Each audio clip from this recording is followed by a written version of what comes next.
بسم اللہ الرحمن الرحیم۔ السلام علیکم ورحمۃ اللہ۔ حضرت عمر رضی اللہ تعالیٰ عنہ بیان کرتے ہیں کہ ایک مرتبہ حضور صلی اللہ علیہ وآلہ وسلم صحابہ کرام رضی اللہ تعالیٰ عنہم کی محفل میں تشریف فرما تھے کہ بنو سلیم کا ایک اعرابی آیا۔ اس نے ایک گوہ کا شکار کیا تھا اور اسے اپنی آستین میں چھپا کر اپنی قیام گاہ کی طرف لے جا رہا تھا۔ اس نے جب صحابہ کرام رضی اللہ تعالیٰ عنہم کی جماعت کو دیکھا تو اس نے کہا، یہ لوگ کس کے گرد جمع ہیں؟ لوگوں نے کہا، اس کے گرد جس نے نبوت کا دعویٰ کیا ہے۔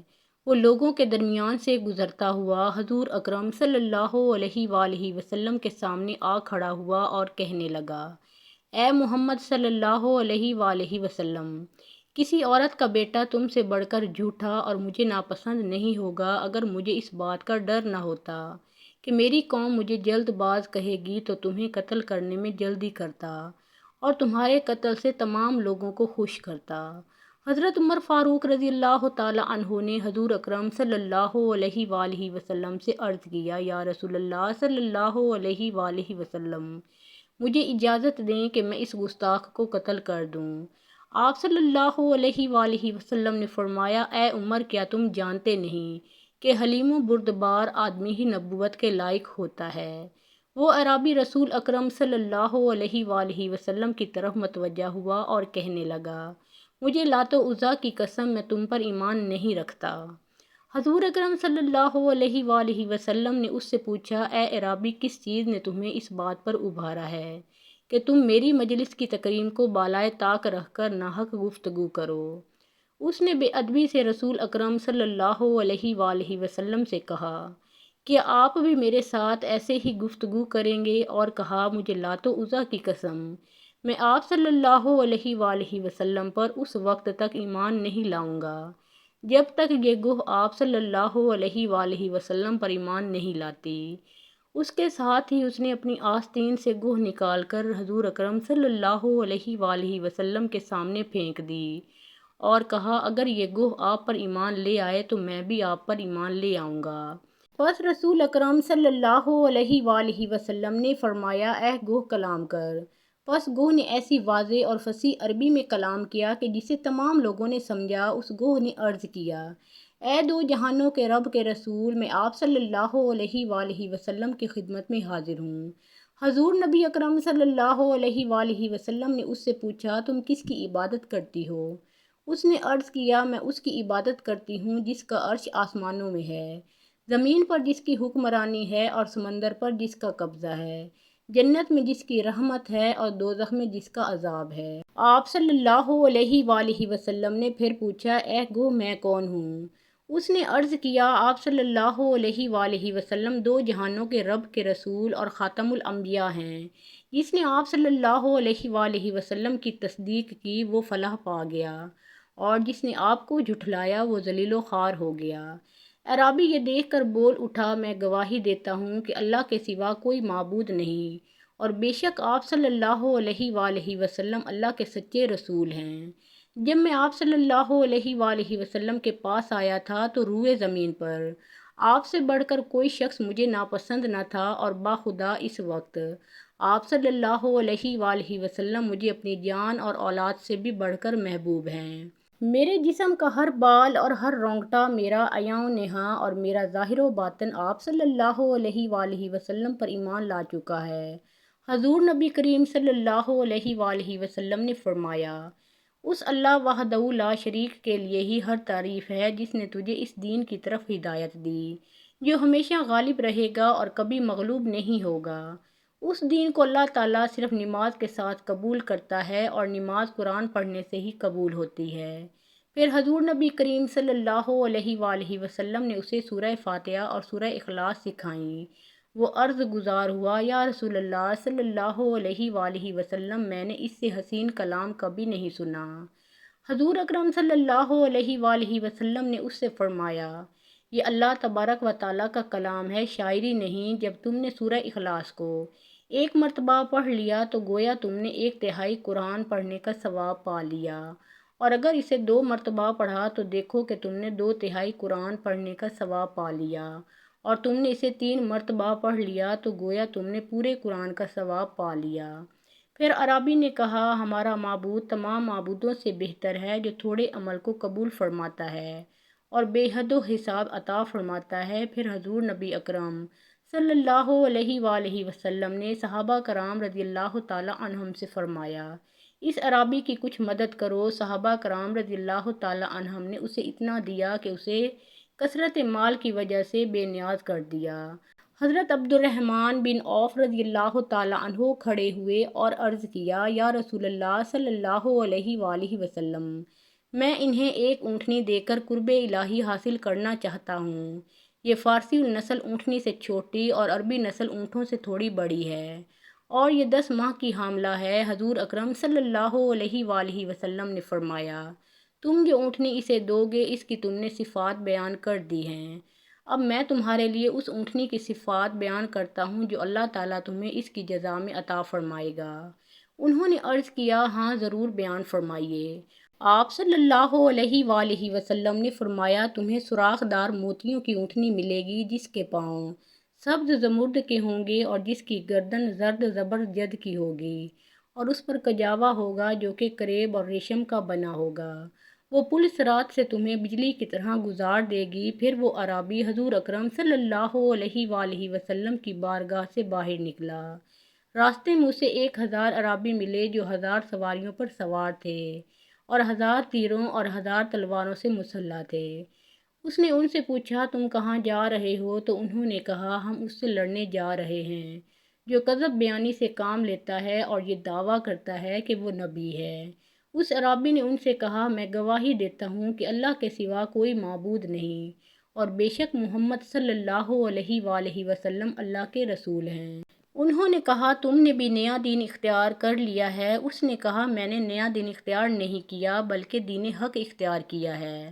پھر اس نے انہیں گوہ سے متعلق تمام بات سنائی۔ یہ سن کر ہر کوئی کہنے لگا، اللہ کے سوا کوئی معبود نہیں اور محمد صلی اللہ علیہ وآلہ وسلم اللہ کے رسول ہیں۔ حضور نبی اکرم صلی اللہ علیہ وآلہ وسلم تک جب یہ خبر پہنچی تو آپ صلی اللہ علیہ وآلہ وسلم انہیں ملنے کے لیے تیزی سے بغیر چادر کے باہر تشریف لائے۔ وہ آپ صلی اللہ علیہ وآلہ وسلم کو دیکھ کر اپنی سواریوں سے کود پڑے اور آپ صلی اللہ علیہ وآلہ وسلم کے جس حصہ تک ان کی رسائی ہوئی اسے چومنے لگے اور ساتھ ساتھ کہنے لگے، اللہ کے سوا کوئی معبود نہیں، محمد صلی اللہ علیہ وآلہ وسلم اللہ کے رسول ہیں۔ پھر انہوں نے عرض کیا، یا رسول اللہ صلی اللہ علیہ وآلہ وسلم، آپ ہمیں اس چیز کا حکم دیں جو آپ صلی اللہ علیہ وآلہ وسلم کو پسند ہے۔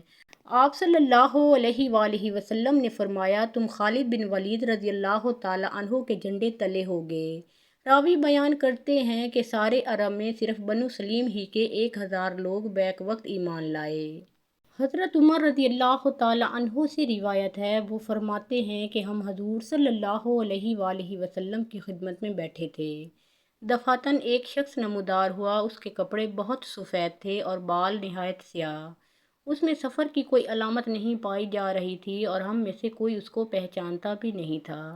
وہ شخص آپ صلی اللہ علیہ وآلہ وسلم کے پاس آ کر بیٹھ گیا اور اپنے دونوں زانوں آپ صلی اللہ علیہ وآلہ وسلم کے زانوں سے ملا دیے اور اپنی دونوں ہتھیلیاں اپنے زانوں پر رکھیں اور سوال کیا، یا محمد صلی اللہ علیہ وآلہ وسلم، مجھے بتلائیے کہ اسلام کسے کہتے ہیں؟ حضور اکرم صلی اللہ علیہ وآلہ وسلم نے فرمایا، اسلام یہ ہے کہ گواہی دو کہ کوئی لائق نہیں عبادت کے مگر اللہ اور بے شک محمد صلی اللہ علیہ وآلہ وسلم اللہ کے رسول ہیں، اور نماز پڑھو، زکوٰۃ دو، رمضان المبارک کے روزے رکھو اور استطاعت و قدرت ہو تو خانہ کعبہ کا حج کرو۔ اس شخص نے کہا، آپ صلی اللہ علیہ وآلہ وسلم نے سچ فرمایا۔ ہم لوگ بہت حیران ہوئے کہ یہ شخص سوال بھی کرتا ہے اور تصدیق بھی کرتا ہے، یعنی پوچھنا تو اس بات کی دلیل ہے کہ واقف نہیں اور یہ کہنا کہ سچ فرماتے ہیں اس پر دلالت کرتا ہے کہ سوال کرنے والا واقف و باخبر ہے۔ اس کے بعد اس شخص نے کہا، یہ بتائیے کہ ایمان کس کو کہتے ہیں؟ حضور اکرم صلی اللہ علیہ وآلہ وسلم نے ارشاد فرمایا، ایمان یہ ہے کہ ایمان لاؤ تم اللہ پر، اللہ کے فرشتوں پر، اللہ تعالیٰ کی کتابوں پر، اللہ تعالیٰ کے رسولوں پر اور روز قیامت پر، اور ایمان لاؤ کہ اللہ تعالیٰ نے ہر خیر و شر، نیکی و بدی پہلے سے مقدر کر دیا ہے۔ اس نے پھر کہا کہ آپ صلی اللہ علیہ وآلہ وسلم نے سچ فرمایا۔ پھر یہ سوال کیا، احسان کیا ہے؟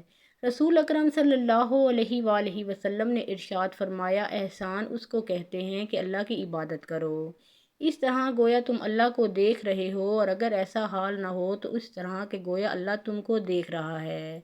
اس نے پھر کہا، آپ صلی اللہ علیہ وآلہ وسلم نے سچ فرمایا۔ پھر اس نے سوال کیا کہ قیامت کی نشانیاں بیان فرمائیے۔ مخبر صادق امام الانبیاء نبی رحمت صلی اللہ علیہ وآلہ وسلم نے فرمایا، قیامت کی ایک نشانی یہ ہے کہ کنیز اپنے مالک کو جنے گی، یعنی کنیز زادوں کی کثرت ہوگی۔ جو لڑکا مالک اور کنیز سے پیدا ہوتا ہے وہ آزاد ہوتا ہے، اور وہ باپ کے ہم رتبہ اور اس کی ماں کنیز ہے۔ اور حضور اکرم صلی اللہ علیہ وآلہ وسلم نے فرمایا، ایک علامت یہ ہے کہ جو لوگ ننگے پاؤں، ننگے بدن مفلس ہوں گے اور بکریاں چراتے ہوں گے، وہ بلند عمارتیں بنائیں گے۔ پھر وہ شخص چلا گیا۔ کچھ دیر کے بعد رسول اکرم صلی اللہ علیہ وآلہ وسلم نے مجھ سے فرمایا، اے عمر رضی اللہ تعالیٰ عنہ، جانتے ہو کہ یہ پوچھنے والا کون تھا؟ میں نے عرض کیا کہ اللہ اور اللہ کا رسول صلی اللہ علیہ وآلہ وسلم زیادہ جانتے ہیں۔ حضور صلی اللہ علیہ وآلہ وسلم نے ارشاد فرمایا، یہ جبریل علیہ السلام تھے، سائل بن کر اس وضع میں آئے تھے تاکہ تم لوگوں کو دین کی باتیں سکھا دیں۔ ایک مرتبہ حضور نبی اکرم صلی اللہ علیہ وآلہ وسلم نے حضرت جبرائیل علیہ السلام سے پوچھا، اے جبرائیل، تمہاری عمر کتنی ہے؟ حضرت جبرائیل علیہ السلام نے عرض کیا، حضور صلی اللہ علیہ وآلہ وسلم، مجھے کچھ خبر نہیں، ہاں اتنا جانتا ہوں کہ چوتھے حجاب میں ایک نورانی تارا 70,000 برس کے بعد چمکتا تھا۔ میں نے اس کو 72,000 مرتبہ چمکتے دیکھا ہے۔ حضور صلی اللہ علیہ وآلہ وسلم نے یہ سن کر فرمایا، میرے رب کی عزت کی قسم، میں ہی وہ نورانی تارا ہوں۔ حضور صلی اللہ علیہ وآلہ وسلم مرض وصال میں جب بیمار ہوئے تو حضرت جبرائیل علیہ السلام آپ صلی اللہ علیہ وآلہ وسلم کی خدمت میں حاضر ہوئے اور عرض کیا، یا رسول اللہ صلی اللہ علیہ وآلہ وسلم، آج آسمان پر آپ صلی اللہ علیہ وآلہ وسلم کے استقبال کی تیاریاں چل رہی ہیں۔ اللہ تعالیٰ نے جہنم کے داروغہ مالک کو حکم دیا ہے کہ مالک، میرے حبیب کی روح مبارک آسمانوں پر تشریف لا رہی ہے۔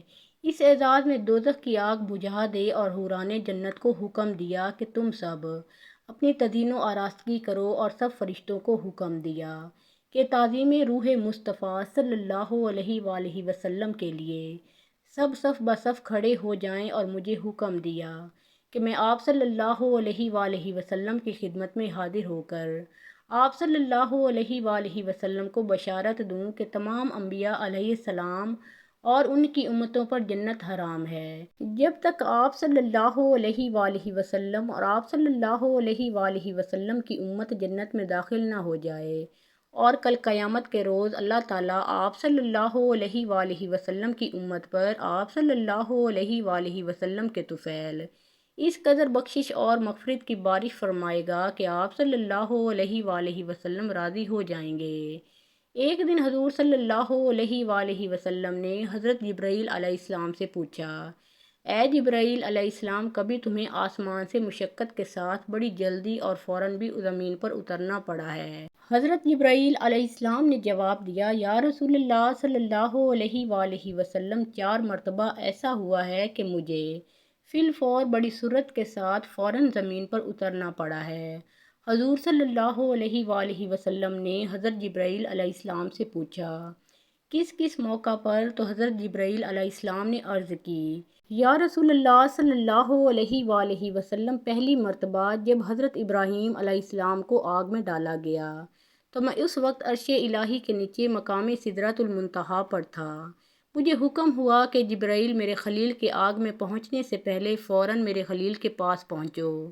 چنانچہ میں بڑی سرعت کے ساتھ اس سے پہلے کہ وہ آگ میں پہنچتے میں ان کے پاس پہنچ گیا۔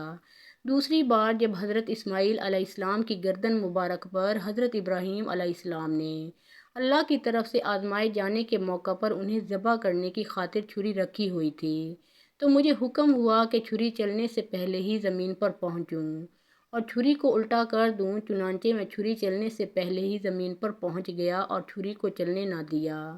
تیسری مرتبہ جب حضرت یوسف علیہ السلام کو ان کے بھائیوں نے کنویں میں گرایا تو مجھے اللہ تعالیٰ کا حکم ہوا کہ میں یوسف علیہ السلام کو کنویں کی تہہ تک پہنچنے سے پہلے ان تک پہنچوں اور کنویں کی تہہ پر گرنے سے قبل ہی انہیں اپنے پروں پر اٹھا کر کنویں کی تہہ میں موجود ایک پتھر پر بٹھا دوں۔ چوتھی مرتبہ یا رسول اللہ صلی اللہ علیہ وآلہ وسلم جب کافروں نے حضور اکرم صلی اللہ علیہ وآلہ وسلم کے دندان مبارک کو شہید کیا تو مجھے حکم ہوا کہ جبرائیل فوراً زمین پر پہنچو اور میرے محبوب کے دندان مبارک کا خون زمین پر گرنے نہ دینا۔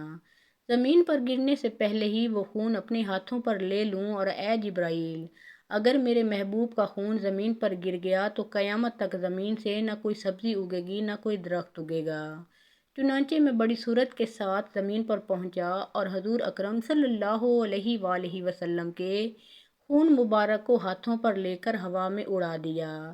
محترم ناظرین، پیارے آقا محمد مصطفیٰ صلی اللہ علیہ وآلہ وسلم کا پیارا نام ایک بار کامنٹ سیکشن میں ضرور لکھیے اور ویڈیو پسند آئی ہو تو لائک اور شیئر ضرور کیجیے۔ اللہ تعالیٰ آپ سب کا حامی و ناصر ہو۔